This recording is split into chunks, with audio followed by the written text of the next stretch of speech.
Senhor presidente, senhores deputados, aqueles que acompanham a nossa sessão desta manhã de quinta-feira, em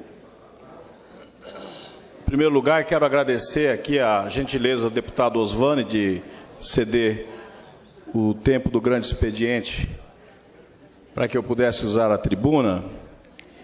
E eu quero falar um tema não muito distante daquele que o deputado Eduardo Rocha abordou com brilhantismo aqui na tribuna. A importância da receita, a importância dos recursos, a importância de o Estado ser dotado de condições para poder fazer investimentos, para poder se desenvolver, para poder investir principalmente no combate às desigualdades e no desenvolvimento econômico do nosso povo. E é exatamente nessa linha que eu queria tratar do fisco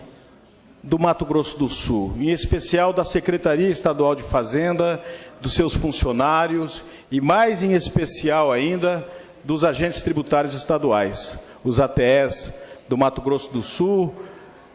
categoria da qual eu tenho o orgulho e a honra de ser um dos integrantes, com 32 anos de serviços prestados ao Estado do Mato Grosso do Sul, e que, nesse momento, venho a essa tribuna para poder relatar alguns fatos que há um bom tempo vem acontecendo na Secretaria e que eu quero acreditar que o governo pode interferir disso de uma forma a reverter uma série de situações que vem acontecendo. Deputado Júnior Moca, Vossa Excelência, que é o líder do governo nessa casa, há algum tempo na Secretaria de Fazenda. Eu sou agente tributário estadual desde 1981. Em 1989, com um grupo de companheiros meus, aqui em Campo Grande, nós fundamos o Sindicato dos Agentes Tributários Estaduais. Numa época pós-constituinte de 88, em que, quando nós disputávamos, à época, a transformação da então associação em sindicato, nós sofríamos acusações do tipo: esse povo da esquerda, esse povo está querendo assumir o sindicato e pintar de vermelho, esse povo quer filiar o sindicato a CUT na marra, esse povo não sabe que eles podem perder o patrimônio do sindicato porque a ditadura vai voltar e vai tomar o patrimônio de todo mundo.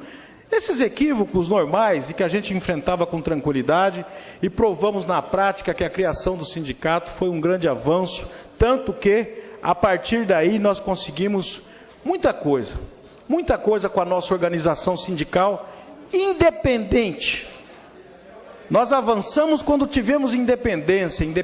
defender nossos princípios, nossos pontos de vista, os nossos compromissos e a nossa história. Conseguimos avanços importantes do que tange a remuneração, deputado professor Rinaldo. Conseguimos avanços importantes, como, por exemplo, a exigência de nível superior para ingresso dentro da categoria de agente tributário estadual, a constituição de crédito tributário, que era uma luta antiga da categoria, e perseguimos durante muito tempo e continuamos a perseguir a necessidade de ter um fisco unido, de construir uma carreira dentro do fisco em que aglutine a carreira de ATE e de fiscal de rendas no grupo de tributação, arrecadação e fiscalização. Por conta disso, a partir de então, os concursos que aconteceram trouxeram novos integrantes para essa categoria, um pessoal de nível intelectual bem elaborado, participam de um concurso bem difícil de se passar e foram, logicamente, fortalecendo o fisco estadual. Acontece que toda essa nossa luta, quando nós achávamos que iríamos avançar mais ainda em outras necessidades que tínhamos, em outras conquistas que buscávamos, nós começamos, no meu ponto de vista, a retroceder, principalmente a partir de 2011. Deputado Rinaldo conhece um caso específico, porque teve no seu gabinete cedido, do ATE Glauber, que foi extremamente perseguido, principalmente pelo ex-secretário de Fazenda, Mário Sérgio Lorenzetto, pela equipe, pelo fato de que, na época, eles ingressaram com uma ação na Justiça, eles criaram um instituto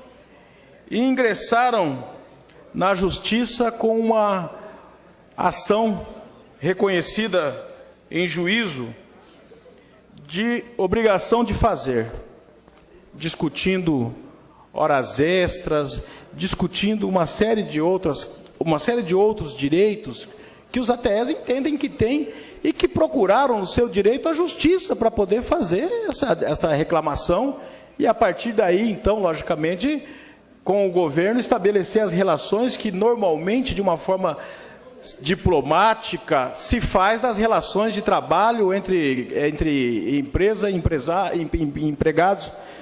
né? Entre trabalhadores e patrões, normalmente. A partir daí, pelo fato de ter tido a ousadia de cumprir um papel, não só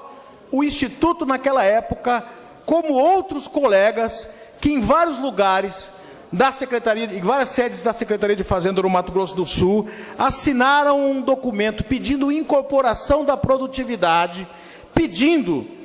também reclamando horas extras, melhores condições de trabalho e uma lei orgânica para o fisco, assinaram um documento, fazendo reivindicações como qualquer trabalhador normal faz, assinaram esses documentos. Esses documentos chegou ao conhecimento da Secretaria de Fazenda na época, e também foi o suficiente para que se promovesse de imediato uma série de remanejamentos, transferindo gente do sul para o norte, do leste para o oeste, sem critério, sem absolutamente nenhuma justificativa, mexendo com família, com pai, com mãe, mexendo com todo mundo, sem discutir, e o que é pior, muitas vezes com o silêncio da entidade sindical que representa a categoria, o Sindicato dos Agentes Tributários Estaduais, que nós criamos sobre um outro espírito, para fazer uma função diferente, para defender a categoria, para cumprir o seu papel como sindicato. E o sindicato, muitas vezes, na verdade, estava por trás disso tudo, oferecendo os nomes para as pessoas de quem deveria ser transferido, para o governo de quem deveria ser transferido, quem que não era benquisto pela entidade sindical que fazia até então um papel contrário nesse sentido. Então eu venho aqui hoje para poder, exatamente nesse momento, com a autorização dos meus colegas, dar publicidade a essa situação que eles vêm sofrendo há muito tempo. Deputado Eduardo Rocha, deputado Júnior Mock, companheiros aqui da Assembleia, que entendem perfeitamente o que eu estou falando, e vocês que têm uma visão diferente, eu tenho absoluta certeza, porque eu conheço vossas excelências aqui do Parlamento, não coadunam com esse tipo de postura. Isso não pode ser uma visão de governo. Isso não pode ser uma política de governo. Quero acreditar que não é, porque não é possível que depois desse país, de nós termos passado por tudo que nós passamos, de termos nos livrado de uma ditadura que matava, que proibia, que não podia falar, que não podia fazer, que não podia reclamar, que não podia se organizar em sindicato, que não podia nada, com muita luta e à custa das vidas de muita gente, nós começamos e conseguimos mudar esse quadro. E hoje parece que nós estamos tendo um retrocesso nesse sentido. Os companheiros, porque estão reclamando e reclamaram os seus direitos trabalhistas, enquanto cidadão, enquanto trabalhador. Olha, nós estamos trabalhando uma hora extra a mais. O pessoal do fisco da Volante aqui, de Campo Grande, de Três Lagoas, de Coxim, de Dourados, de Mundo Novo, daqui da UANA, do estado inteiro. Nós trabalhamos 240 horas na semana. Essa é a escala dos trabalhadores da Volante da Secretaria de Fazenda. E aí não pode ter uma reclamação que a justiça vai resolver isso, que a justiça vai dizer se está certo ou se está errado, mas o direito sagrado de reclamar não pode ser tolhido. Não pode ter ameaça por conta do exercício da cidadania. Senão nós estamos retrocedendo com tudo que nós construímos até agora no nosso estado, no nosso país. Deputado Pedro Kemp, Vossa Excelência, que conhece o que eu estou falando, com muita propriedade. Então, eu quero acreditar que nós temos condições efetivas de nós mudarmos esse quadro, sob pena de nós, dentro da Secretaria de Fazenda principalmente, deputado Eduardo Rocha, eu fico com tristeza hoje quando vejo muitos dos meus companheiros acuados, com medo de falar, com medo de poder sofrer uma retaliação,